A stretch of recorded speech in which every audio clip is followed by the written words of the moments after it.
Est-ce bientôt la fin du feuilleton?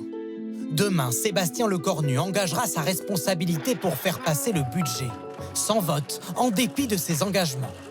Pourquoi, après des mois de négociations, user finalement du 49.3?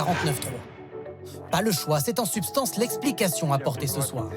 Nous avons décidé, je dois le dire à titre personnel, avec une certaine forme de regret et d'un peu d'amertume, d'engager la responsabilité du gouvernement, ce que je ferai demain, tout simplement parce que tout le monde en arrive aussi à la conclusion qu'on va dans une impasse. Pourtant, à l'automne, le Premier ministre s'était engagé à ne pas utiliser cette arme redoutée par le Parlement. J'ai décidé de renoncer à l'article 49 alinéa 3 de la Constitution.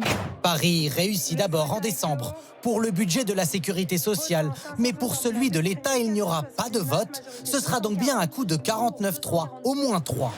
Et pour sauver son gouvernement, il annonce des concessions, accordées à la droite notamment, qui voit dans ce budget un moindre mal. Par exemple, pour protéger les Français qui ont des augmentations d'impôts. Par exemple, pour que les retraités ne soient pas les sacrifiés de ce budget. Et on a obtenu ces avancées. Mais malgré cela, c'est une évidence, c'est un budget très imparfait.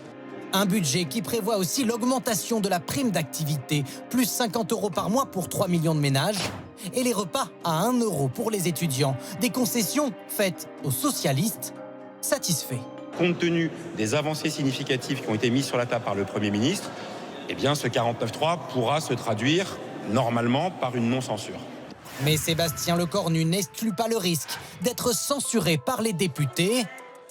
Non, il n'y a aucune garantie. Il n'y a pas d'accord secret, il n'y a pas de discussion et de réunion dans les arrière-boutiques avec qui que ce soit.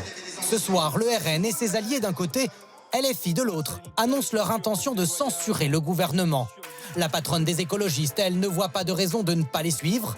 Mais même s'ils votaient la censure, ainsi que les communistes, avec 264 voix, il faudrait encore plus d'une vingtaine de députés pour faire tomber le gouvernement. Les motions devraient être débattues jeudi à l'Assemblée nationale.